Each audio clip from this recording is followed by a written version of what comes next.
Hello everyone, welcome to नौकरी aspirant. उम्मीद करती हूँ आप सब एकदम अच्छे हैं। तो दोस्तों, SSC MTS exam 2023 date announce हो चुकी है। 2 मई से आपके एग्ज़ाम हैं, तो सभी अपनी तैयारी में जुटे हुए हैं। तो आपकी तैयारी में हम भी आपका साथ देने के लिए आ गए हैं। तो हम आपके लिए लेकर आए हैं जीके की सीरीज़। इस सीरीज़ में आज का हमारा टॉपिक होने वाला है फिजिक्स से रिलेटेड।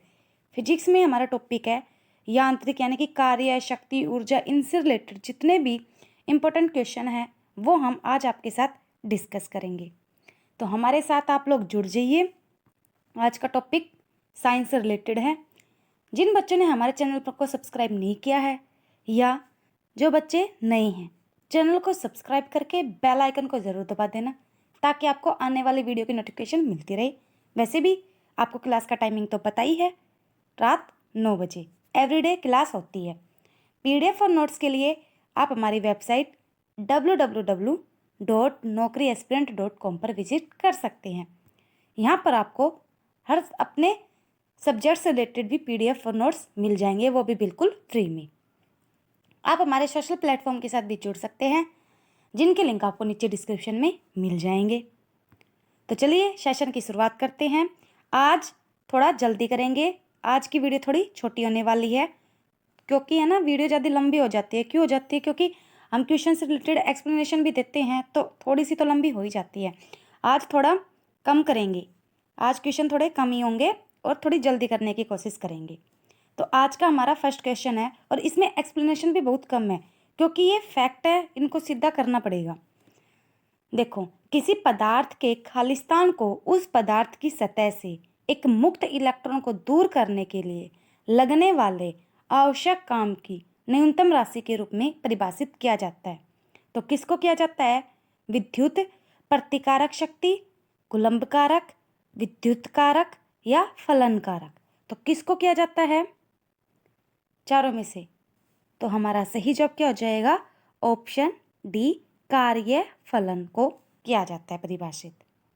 नेक्स्ट देखिए, किसी प्रणाली पर लगाए गए बाहरी बल द्वारा उस प्रणाली को या एक प्रणाली के द्वारा किए गए ऊर्जा के यांत्रिक हस्तांतरण को खालिस्तान कहते हैं। तो क्या कहते हैं? काम, शक्ति, तीव्रता या बल। चारों में से क्या बोलेंगे? तो हमारा सही जवाब है, उसको बोलेंगे हम काम, यानी कि वर्क। इंग्लिश में वर्क बोलेंगे। नेक्स्ट देखिए, इसमें एक्सप्लेनेशन नहीं है, आप इसको थोड़ा सा सीधा फैक्ट के अकॉर्डिंग देखिए। कार्य के बारे में निम्नलिखित में से कौन सी बात असत्य है? असत्य बतानी है। यदि विस्थापन शून्य हो तो कार्य भी शून्य होगा। किया गया कार्य ऋणात्मक हो सकता है। इसकी इकाई जूल है। यह एक सदिश राशि है। तो इन चारों में से कौन सा गलत है? तो हमारा सही जवाब हो जाएगा ऑप्शन डी। यह एक सदिश राशि नहीं है, यह एक अदिश राशि है। क्या है? अदिश राशि है, स्केलर और वेक्टर में। नेक्स्ट देखिए, किए गए कार्य की दर खालिस्तान है। ऊर्जा, शक्ति, गति या आवेग। तो किए गए कार्य की दर क्या होगी? तो हमारा सही जवाब है ऑप्शन बी, शक्ति है किए गए कार्य की दर। ये सारे फिजिक्स के पॉइंट है, तो न्यूमेरिकल पर बेस होते हैं ये सारे क्वेश्चन। एक अश्व शक्ति लगभग खालिस्तान वाट के बराबर होती है। तो 1000, 750, 500 या 250। जल्दी से कमेंट करो। हमारा सही जवाब क्या आ जाएगा? एक अश्व शक्ति, जिसको इंग्लिश में बोलते हैं हॉर्स पावर। अश्व शक्ति, हॉर्स पावर। तो वो कितने वाट के बराबर होती है? इसका कन्फर्म है 746 वाट। 746 वाट के बराबर होती है, लेकिन इसमें पूछा है लगभग। तो 746 के आसपास क्या है इसमें? Option B, very good. तो 750 आएगा। एक अश्व शक्ति कितने के बराबर होती है? तो 750 के बराबर होती है। अगर कंफर्म पूछे तो 746 वोट। नेक्स्ट देखते हैं। अब देखो, एक अश्व शक्ति कितने वोट्स के बराबर होती है? देखो अभी बताया था। कौन सा कमेंट सही होगा? ए, बी, सी या डी? कौन सा ऑप्शन सही है बताइए? हमारा सही जवाब है ऑप्शन सी 746 वाट। नेक्स्ट देखिए, यांत्रिक ऊर्जा स्थित ऊर्जा और खालिस्तान ऊर्जा का योग है, तो गतिज, ऊष्मा, विद्युतीय या रासायनिक। यांत्रिक ऊर्जा इंग्लिश में बोलते हैं मैकेनिकल ऊर्जा। जो मैकेनिकल एनर्जी होती है वो किस किस का योग होती है, यानी कि सम होती है। तो किस किस का होती है, तो गतिज ऊर्जा काइनेटिक एनर्जी, गतिज ऊर्जा काइनेटिक एनर्जी और स्थितिक ऊर्जा का क्या होती है, योग होती है। नेक्स्ट देखिए, किसी पिंड की गतिज और स्थित ऊर्जाएं उसकी खालिस्तान ऊर्जा की घटक होती है, तो रासायनिक, विद्युतीय, यांत्रिक या ऊष्मीय। तो कैसी घटक होती है, अभी बताया था। जो गतिज ऊर्जा और स्थित ऊर्जा है किसका योग होती है, किसका योग होती है, वेरी गुड, ऑप्शन सी यांत्रिक ऊर्जा का योग होती है। नेक्स्ट देखिए, निम्नलिखित में से कौन गुरुत्वीय स्थितिज ऊर्जा का उदाहरण है, तो कौन सा है, चलती हुई कार, पैरों से गेंद को मारना, बंदूक से चलाई हुई गोली या बांध के पीछे स्थित पानी। गुरुत्व जो अपनी ओर खींचता है और स्थितिज ऊर्जा का उदाहरण है, तो कौन सा है, तो हमारा सही जवाब है ऑप्शन डी बांध के पीछे स्थित पानी। जो बांध बांधते हैं हम, तो वो क्या है, स्थितिज ऊर्जा, मतलब रोक लेते हैं ना, तो किसको, पानी को। तो बांध के पीछे स्थित पानी गुरुत्वीय स्थितिज ऊर्जा का उदाहरण है। नेक्स्ट देखिए, जल वैद्युत शक्ति केंद्र यानी कि हाइड्रो इलेक्ट्रिक पावर स्टेशन टरबाइनों पर पड़ने वाली और शाफ्ट को घुमाने वाली जल की शक्ति का इस्तेमाल करके विद्युत उत्पन्न करते हैं। अरे जो टरबाइन लगे होते हैं नदियों वगैरह में जो विद्युत उत्पन्न करते हैं, तो टरबाइनों के शाफ्ट को घुमाने से पानी की जो स्थितिज ऊर्जा है खालिस्तान में परिवर्तित हो जाती है, रासायनिक, गुरुत्वीय, तापीय या गतिज ऊर्जा में। तो किस में हो जाती है, देखो जो नदियों का पानी है वो स्थिर रहता है। स्थिर तो वैसे तो एकदम स्थिर नहीं रहता, लेकिन थोड़ा शांत रहता है। लेकिन जब हवा चलने पर जब टरबाइन घुमाते हैं या किसी से जब टरबाइन को घुमाते हैं, तो उसमें क्या होती है, हलचल उत्पन्न हो जाती है। तो वो ऊर्जा कौन सी होती है, तो वह ऊर्जा होती है ऑप्शन डी गतिज ऊर्जा। तो किसमें, पानी की जो सॉफ्ट टरबाइन को जब घुमाते हैं तो कौन सी ऊर्जा में परिवर्तित हो जाती है, स्थित ऊर्जा, तो गतिज ऊर्जा में। नेक्स्ट देखिए, निम्नलिखित में से कौन सा ऊर्जा रूपांतरण है जो प्रकाश संश्लेषण नामक प्रक्रिया में होता है। ऊष्मीय ऊर्जा से प्रकाश ऊर्जा, स्थितिज ऊर्जा से रासायनिक ऊर्जा, प्रकाश ऊर्जा से रासायनिक ऊर्जा या ऊष्मीय ऊर्जा से रासायनिक ऊर्जा। तो किसमें होगा, हमारा सही जवाब है ऑप्शन सी प्रकाश ऊर्जा से रासायनिक ऊर्जा। सबसे पहले तो ये देखो, जब प्रकाश संश्लेषण होता है ना, वो किस में होता है, पौधों में होता है। पौधों में क्यों होता है, क्योंकि वो अपने भोजन बनाते हैं। तो भोजन कैसे बनाते हैं, जब कार्बन डाइऑक्साइड यानी CO2 H2O, तो इसके कुछ मॉलिक्यूल है, शायद इसमें 6 होंगे और इसके शायद 12 वगैरह, जितने भी हो, इतने मॉलिक्यूल यानी कि कार्बन डाइऑक्साइड और H2O मिलकर क्रिया करते हैं। और किसकी उपस्थिति में, एक तो प्रकाश की उपस्थिति में और एक क्लोरोफिल की उपस्थिति में मिलकर क्या बनाते हैं, एक तो ग्लूकोज बनाते हैं, O2 बनाते हैं जो हम ग्रहण करते हैं, और फिर पानी बनाते हैं। तो इसमें तो ये क्या है, प्रकाश है। प्रकाश ऊर्जा से किस में परिवर्तित हुआ, रासायनिक ऊर्जा में। देखो कार्बन डाइऑक्साइड और H2O मिलकर क्रिया करते हैं, किसकी उपस्थिति में, क्लोरोफिल और प्रकाश की उपस्थिति में। तो प्रकाश की उपस्थिति में करके कुछ भाग ग्लूकोज बनाते हैं और कुछ में क्या करते हैं, ऑक्सीजन और H2O। ग्लूकोज वो खुद ग्रहण करते हैं भोजन के रूप में, और O2 क्या होता है, O2 हम ग्रहण करते हैं श्वसन के रूप में, और पानी है, पानी भी वो खुद ग्रहण कर लेते हैं। तो क्या है, रासायनिक, प्रकाश ऊर्जा से रासायनिक ऊर्जा में परिवर्तित होते हैं प्रकाश संश्लेषण की क्रिया में। प्रकाश पड़ता है, अरे मेन काम इसमें प्रकाश संश्लेषण का है, तो प्रकाश से ही होगा मेन काम। और किससे हो जाता है? प्रकाश ऊर्जा से रासायनिक ऊर्जा में परिवर्तित हो जाता है। नेक्स्ट, पवन चक्की जिसको टरबाइन बोलते हैं, खालिस्तान ऊर्जा को यांत्रिक शक्ति में परिवर्तित करती है। गतित, नाभिकीय, रासायनिक या गुरुत्वीय? तो क्या आएगा? देखो आधा तो तुमने हमने पढ़ लिया था, लास्ट क्वेश्चन जो आया था कि जब जल में जब टरबाइन को घुमाते हैं तो जो वो स्थिर ऊर्जा होती है वो किस में परिवर्तित होती है? गतित ऊर्जा में।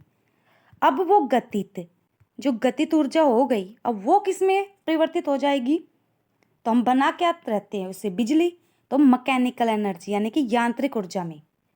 तो क्या आ जाएगा? यांत्रिक ऊर्जा गतित ऊर्जा में परिवर्तित, ऐसे आएगा। गतित ऊर्जा को यांत्रिक ऊर्जा में परिवर्तित किया जाता है। ऑप्शन ए आ जाएगा। नेक्स्ट देखिए, गतित ऊर्जा किस पर निर्भर करती है?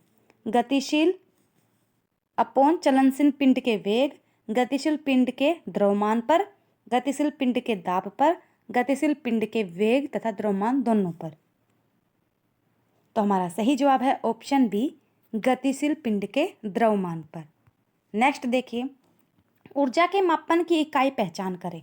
वोल्ट, वाट, एम्पियर या जूल? वोल्ट अलग है, वाट अलग है। वोल्ट को V, वाट को W, एम्पियर को A और जूल को J। तो जो ऊर्जा होती है वो हम किससे मापते हैं? तो ऊर्जा होती है जूल। ऊर्जा को हम किससे मापेंगे? तो जूल से मापेंगे। एम्पियर विद्युत धारा का है। वाट देखो कार्य शक्ति का भी है, काफ़ी चीज़ों का है। और वोल्ट अलग है, ये प्रतिरोध धारा या विद्युत से ही रिलेटेड है, लेकिन जो बैटरी वगैरह लगा देते हैं ना उसके बाद यूज होता है। नेक्स्ट, जल विद्युत उत्पादन के लिए मुख्य रूप से निम्नलिखित में कौन सा वैज्ञानिक सिद्धांत जिम्मेदार है? जल विद्युत उत्पादन के लिए विद्युत ऊर्जा का गतित ऊर्जा में रूपांतरण, गुरुत्वीय स्थित ऊर्जा का तापीय ऊर्जा में रूपांतरण, गुरुत्वीय ऊर्जा का विद्युत ऊर्जा में रूपांतरण या गुरुत्वीय स्थित ऊर्जा का विद्युत ऊर्जा में रूपांतरण? तो देखो हमने पढ़ा था जब टरबाइन घूमते हैं तो स्थित ऊर्जा गतित ऊर्जा में रूपांतरण होती है और गतित ऊर्जा फिर किस में हो जाती है? विद्युत ऊर्जा यानी कि यांत्रिक ऊर्जा में, तभी तो बिजली बनती है। तो हमारा कौन सा जवाब एकदम सही होगा? स्थित ऊर्जा का विद्युत ऊर्जा में रूपांतरण। इसका सीधा दे दिया तो ऑप्शन डी आ जाएगा।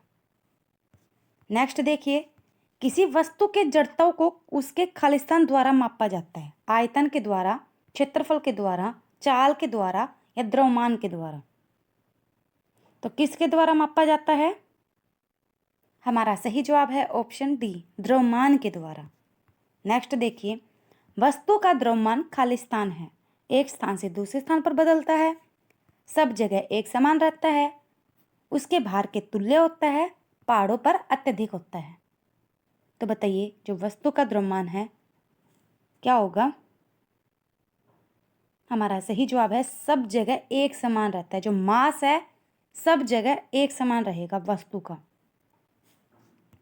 नेक्स्ट देखिए, अत्यधिक द्रव्यमान वाले पिंड में उच्च खालिस्तान होता है। त्वरण, मंदता, वेग या जड़त्व? तो क्या आएगा? तो अत्यधिक द्रव्यमान वाले पिंड में उच्च जड़त्व होता है। ऑप्शन डी आ जाएगा। नेक्स्ट, कोई वस्तु अपनी विराम अवस्था या गतिमान अवस्था में होने वाले परिवर्तन का विरोध करती है, उनकी यह स्वाभाविक प्रवृत्ति क्या कहलाती है? जड़त्व, बल, गति या त्वरण? तो क्या कहलाती है? हमारा सही जवाब है ऑप्शन ए, जड़त्व कहलाती है। नेक्स्ट देखिए, 1687 में प्रकाशित philosophy naturalis Principia Mathematica, English का नाम है फिलोसफी नेचुरलिस प्रिंसिपिया मैथमेटिका, जिसे प्रिंसिपिया के नाम से भी जाना जाता है, किस वैज्ञानिक की महान कृति है? फेमस बुक है, ये आ सकती है। कब प्रकाशित हुई थी? 1687 में। नाम क्या है? फिलोसफी नेचुरलिस प्रिंसिपिया मैथमेटिका, और इसको खाली प्रिंसिपिया के नाम से भी जाना जाता है। तो किस वैज्ञानिक ने लिखी थी? Johannes Kepler, Edmund Halley, John Philoponus या आइजैक न्यूटन ने? तो हमारा सही जवाब क्या आ जाएगा? ऑप्शन डी, आइजैक न्यूटन ने लिखी थी, फेमस बुक है। ऑप्शन डी आएगा। नेक्स्ट, करंट अफेयर से रिलेटेड आपके एग्जाम में काफ़ी इंपॉर्टेंट क्वेश्चन पूछे जाते हैं। करंट अफेयर आपके एग्जाम के लिए इम्पोर्टेंट भी है, तो अपनी करंट अफेयर की तैयारी को मजबूत करने के लिए आप हमारी वेबसाइट पर विजिट करें। हमारी वेबसाइट है www.naukriaspirant.com। यहाँ से आपको daily PDF, quiz, weekly quiz, monthly PDF, 6 month PDF और ईयरली PDF सभी एकदम बिल्कुल फ्री में प्राप्त हो जाएगी। नेक्स्ट देखिए, न्यूटन का नियम निम्नलिखित में से कौन सा नियम न्यूटन का निम्नलिखित में से कौन सा नियम बल की परिमाणात्मक परिभाषा देता है? सार्वत्रिक गुरुत्वाकर्षण नियम, गति का पहला नियम, गति का तीसरा नियम, गति का दूसरा नियम। तो बताइए कौन सा देता है? हमारा सही जवाब है ऑप्शन डी, गति का दूसरा नियम। नेक्स्ट, जड़त्व या जड़ता क्या है? वर्तमान स्थिति में होने वाले परिवर्तन का प्रतिरोध करने की प्रवृत्ति, किसी शरीर को त्वरण प्रदान करने की प्रवृत्ति, किसी शरीर को विराम में लाने की प्रवृत्ति, विश्राम में उसके स्थान पर अवस्था, उसके वर्तमान अवस्था को परिवर्तित करने की प्रवृत्ति। तो जो जड़त्व या जड़ता है उसका मतलब क्या होता है? तो उसका मतलब होता है वर्तमान स्थिति में होने वाले परिवर्तन का प्रतिरोध करने की प्रवृत्ति जड़त्व कहलाती है। नेक्स्ट, जब तक किसी वस्तु पर बाहरी बल न लगे तब तक वह स्थिर अवस्था में ही रहती है। यदि वह गतिशील है तो निश्चित गति से एक सरल रेखा में गतिशील रहती है। यह कौन सा नियम है? स्थिरता का नियम, बल का नियम, जड़त्व का नियम या गति का नियम? तो हमारा सही जवाब क्या हो जाएगा? हमारा सही जवाब है ऑप्शन सी, जड़त्व का नियम। और इसको हम न्यूटन का पहला नियम भी बोलते हैं। जड़त्व का नियम और न्यूटन का पहला नियम दोनों एक ही परिभाषा के नाम है। इसका मतलब क्या है कि अगर कोई बॉडी रेस्ट पर है तो वह तब तक रेस्ट पर रहेगी, यानी विश्राम अवस्था में रहेगी, जब तक उस पर बाह्य बल ना लगाया जाए। यही क्या होता है? जड़त्व का नियम या न्यूटन की गति का पहला नियम। नेक्स्ट देखिए, आइजैक न्यूटन ने गति के कितने नियमों का सूत्रीकरण किया था? 4, 3, 2 या 5? तो कितनों का किया था? हमारा सही जवाब क्या है? 3, ऑप्शन बी, 3 का। नेक्स्ट देखिए, एक तोप फायरिंग के बाद पीछे क्यों हटती है? ऊर्जा का संरक्षण, उत्सर्जित गैसों का पीछे की ओर धक्का लगने से, या न्यूटन की गति का तीसरा नियम, न्यूटन की गति का प्रथम नियम? तो हमारा सही जवाब क्या हो जाएगा? ऑप्शन सी, न्यूटन की गति का तीसरा नियम। न्यूटन की गति का तीसरा नियम क्या कहता है कि एक वस्तु पर every force is equal to and opposite reaction, यानी कि वह उल्टा रिएक्शन भी कर सकती है। कैसे? मान लो जब हम गोली चलाते हैं तो जब उसमें झटका लगता है तो क्या होता है? पीछे की ओर थोड़ा सा धकेला जाता है। ऐसे ही मान लो अगर हम कुछ रेस वगैरह करते हैं तो थोड़ा सा पीछे हटकर फिर ही तो आगे भागते हैं, या किसी चीज़ को हम भारी चीज़ को उठाना पड़ता है तो क्या करते हैं? उस पर पीछे होते हैं जब आगे धक्का लगता है। तो क्या होता है? वही क्या होता है? न्यूटन की गति का तीसरा नियम। नेक्स्ट, न्यूटन का पहला नियम खालिस्तान के रूप में भी जाना जाता है। घर्षण का नियम, आघूर्ण का नियम, जड़त्व का नियम या गति का नियम? अभी बताया था। तो हमारा सही जवाब क्या हो जाएगा? किस नाम से जाना जाता है? जड़त्व का नियम के नाम से भी जाना जाता है। नेक्स्ट, एक वस्तु जब तक स्थिर है तब तक वह स्थिर ही रहेगी और गति में है तो वह गति में रहेगी जब तक उस पर कोई बाह्य बल नहीं लगाया जाता। कौन सा नियम है? अभी बताया था। प्रथम, द्वितीय, तृतीय या चतुर्थ? तो पहली बात तो न्यूटन के 3 ही नियम है, तो ये चतुर्थ तो होगा ही नहीं। तो कौन सा नियम होगा? हमारा सही जवाब है very good, option A, Newton की गति का प्रथम नियम। क्या बोल रहा है कि एक बॉडी रेस्ट में है तो वह तब तक रेस्ट में रहेगी जब तक उस पर कोई बाह्य बल नहीं लगेगा। अगर वह गतिशील है तो तब तक गतिशील रहेगी जब तक उसको बाह्य बल नहीं लगेगा। यानी कि रेस्ट में है तो कोई बाह्य बल लगेगा तब उसको गतिशील करेंगे, और गतिशील है तो बाह्य बल लगता है तभी उसको रेस्ट में करेंगे। नेक्स्ट, एक बल उस वस्तु पर कार्य करता है जो चलने के लिए स्वतंत्र है। यदि हमें बल की मात्रा तथा वस्तु का द्रव्यमान ज्ञात है तो न्यूटन की गति का दूसरा नियम हमें वस्तु के खालिस्तान को निर्धारित करने में सक्षम बनाता है। वेग, चाल, त्वरण या दूरी। बताइए, तो हमारा सही जवाब क्या है? न्यूटन की गति का जो दूसरा नियम है वो किस पर डिपेंड है, किस पर निर्भर करता है? हमारा सही जवाब है त्वरण पर, यानी कि एक्सेलरेशन होता है उस पर निर्भर करता है। आगे देखिए, रॉकेट प्रणोदन प्रौद्योगिकी निम्नलिखित में से किस वैज्ञानिक सिद्धांत पर काम करती है? ध्वनि परावर्तन के नियम, न्यूटन की गति के नियम, ऊष्मागत के नियम या द्रव्यमान संरक्षण के नियम। तो हमारा सही जवाब क्या हो जाएगा? ऑप्शन बी, ऊष्मागतिकी के नियम पर निर्भर करता है। नेक्स्ट देखिए, यदि दो बल परिवर्तित दिशाओं से किसी पिंड पर कार्य करते हैं तो उस पर कार्य करने वाले शुद्ध बल का परिमाण दोनों बलों के परिमाण पर निर्भर खालिस्तान होता है। गुणनफल, योग, अनुपात या अंतर। तो बताइए क्या होता है? तो हमारा सही जवाब है अंतर होता है, वो दोनों बलों के परिमाण का अंतर होता है। नेक्स्ट, निम्नलिखित में से किस मात्रा को मरोड़ संतुलन का उपयोग करके मापा जाता है? चार्ज, चुंबकत्व, बल या दाब। तो हमारा सही जवाब हो जाएगा ऑप्शन सी, बल। नेक्स्ट, खालिस्तान बल के परास का घातांक 10⁻⁻16 मीटर होता है, तो वो क्या होता है? गुरुत्वीय, दुर्बल नाभिकीय, प्रबल नाभिकीय या विद्युत चुंबकीय। हमारा सही जवाब है तो वो क्या होता है? माइनस में चली गई, देखिए इसकी पावर, तो उसका मतलब होता है वो दुर्बल नाभिकीय है। आगे देखो, बल आघूर्ण की दिशा क्या होती है? प्रयुक्त बल की दिशा के लंबवत, प्रयुक्त बल की दिशा के समान, प्रयुक्त बल की दिशा के विपरीत या तिरछा के समांतर। तो क्या होती है? तो हमारा सही जवाब है ऑप्शन ए, प्रयुक्त बल की दिशा के लंबवत होती है बल आघूर्ण की दिशा। नेक्स्ट देखिए, बल आघूर्ण की एसआई इकाई क्या है? न्यूटन मीटर, न्यूटन पर मीटर, यानी कि इसका मतलब क्या है? न्यूटन ऊपर है और मीटर नीचे है, और न्यूटन मीटर साथ साथ है। न्यूटन पर सेकंड या न्यूटन पर वर्ग मीटर। तो क्या होती है बल आघूर्ण की एसआई इकाई? ये याद करना पड़ेगा। तो हमारा सही जवाब क्या है? Option B, newton metre. पर मीटर नहीं है, न्यूटन मीटर है। नेक्स्ट देखिए, खालिस्तान बल के अनुप्रयोग के बिंदु और रोटेशन की दूरी खालिस्तान की बीच की सिद्ध दूरी को कहते हैं? आघूर्ण भुजा, जड़त्व आघूर्ण, ऊंचाई या आधार।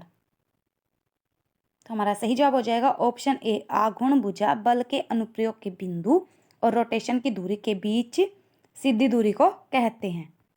नेक्स्ट देखिए, घूर्णन करने वाली वस्तु पर लगाए गए एक बड़े बल का परिणाम बड़े खालिस्तान में होता है? द्रव्यमान, बल आघूर्ण, घूर्णन की दूरी या द्रव्यमान का केंद्र। तो हमारा सही जवाब क्या जाएगा? बल आघूर्ण। नेक्स्ट, विज्ञान में किसी वस्तु पर लगने वाले धक्के या खिंचाव को खालिस्तान कहते हैं? दाब, गुरुत्व, बल या घर्षण। विज्ञान में किसी वस्तु पर लगने वाले धक्के या खिंचाव को हम क्या बोलेंगे? तो उसको कहा जाता है बल, यानी किसी वस्तु पर अगर धक्का लगता है या खिंचाव होता है तो वो बल होता है। नेक्स्ट देखिए, किसी वस्तु के पिंड के संवेग को उसके निम्न के गुणनफल के रूप में परिभाषित किया जाता है? भार और वेग, द्रव्यमान और लंबाई, भार और चाल, द्रव्यमान और वेग। तो हमारा सही जवाब हो जाएगा द्रव्यमान और वेग पर परिभाषित किया जाता है।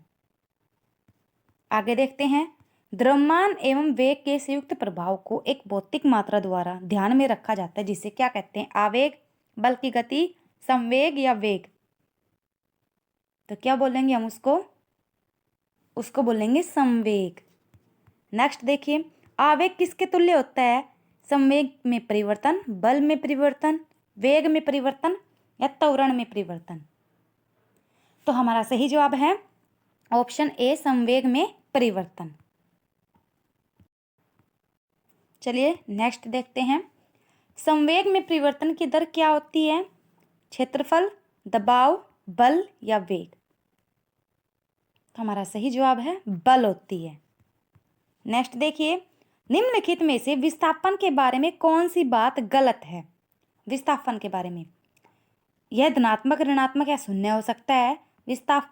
विस्थापन कभी भी दूरी से अधिक नहीं होता। इसकी एक इकाई मीटर होती है। यह हमेशा धनात्मक होता है। तो कौन सी बात गलत है वो बतानी है। तो हमारा सही जवाब क्या है? ऑप्शन डी, यह हमेशा धनात्मक होता है। ये बात गलत है। नेक्स्ट देखिए, दूरी का सूत्र क्या है? गति मल्टीप्लाई समय, समय पर गति, गति मल्टीप्लाई त्वरण या गति पर वेग। तो क्या होता है? तो हमारा सही जवाब क्या हो जाएगा? जो दूरी का सूत्र होता है गति गुणा समय। दूरी का सूत्र चाल गुणा समय, यही तो है। तो गति को चाल बोलते हैं या गति लिख दो, तो वही है दूरी का सूत्र। नेक्स्ट देखिए, किसी वस्तु द्वारा एकांक समय में तय की गई दूरी को क्या कहते हैं? बल, चाल, गति या त्वरण? तो क्या कहते हैं? हमारा सही जवाब है चाल कहते हैं। नेक्स्ट देखिए, एक वस्तु को किस प्रकार की गति में कहा जाएगा यदि किसी सरल रेखा में चलते हुए उसकी चाल परिवर्तित होती रहती है? समान गति, असमान गति, आवर्ती गति, अनावर्ती गति? तो हमारा सही जवाब क्या हो जाएगा? ऑप्शन बी, असमान गति। नेक्स्ट, प्रक्षेपीय के पथ को उसका खालिस्तान कहा जाता है? ऊंचाई, विस्तार, प्रक्षेपीय पथ या उड़ान?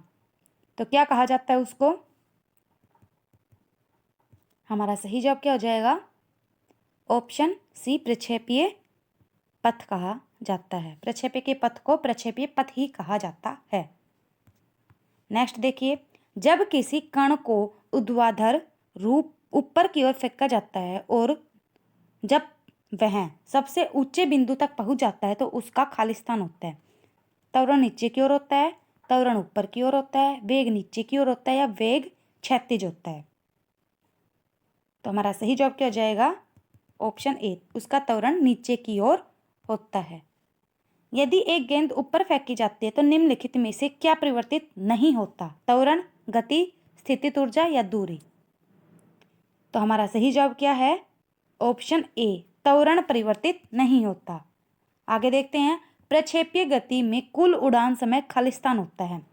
अधिकतम ऊंचाई तक पहुंचने के लिए लगने वाले समय के समतुल्य, अधिकतम ऊंचाई तक पहुंचने के लिए लगने वाले समय से 3 गुना, अधिकतम ऊंचाई तक पहुंचने के लिए लगने वाले समय से 4 गुना, अधिकतम ऊंचाई तक पहुंचने के लिए लगने वाले समय से 2 गुना। तो क्या होगा? हमारा सही जवाब है जो प्रक्षेपीय गति में कुल उड़ान का समय होता है वो होता है अधिकतम ऊंचाई तक पहुंचने के लिए लगने वाले समय से 2 गुना। नेक्स्ट देखिए, एक प्रक्षेपीय गति में प्राप्त की गई क्षैतिज सीमा एक समान होती है चाहे वस्तु को थीटा और खालिस्तान पर प्रक्षेपित किया जाए। 180 अंश ऋण थीटा, 60 अंश ऋण थीटा, 120 अंश ऋण थीटा या 90 अंश ऋण थीटा? ये न्यूमेरिकल के क्वेश्चन है, आप इनको थोड़ा देख लो। तो हमारा सही जवाब क्या हो जाएगा? 90 अंश ऋण थीटा पर प्रक्षेपित किया जाता है। तो दोस्तों, ये था आज का सेशन। कैसा लगा कमेंट में प्लीज़ ज़रूर बताना। अच्छा लगा तो भी कमेंट करना। अगर आप सेटिस्फेक्शन नहीं है तो भी बताना, हम और सुधार करेंगे। जिन्होंने अभी तक चैनल को सब्सक्राइब नहीं किया है या जो बच्चे हमारे साथ लेट जुड़े थे वो चैनल को सब्सक्राइब करके बेल आइकन को ज़रूर दबा देना। PDF और नोट्स आपको हमारे वेबसाइट पर मिल जाएंगे और आप हमारे टेलीग्राम चैनल को भी ज्वाइन कर सकते हैं। वीडियो को लाइक भी करना, शेयर भी करना एंड कमेंट तो ज़रूर करना। Thank you everyone, bye bye, take care.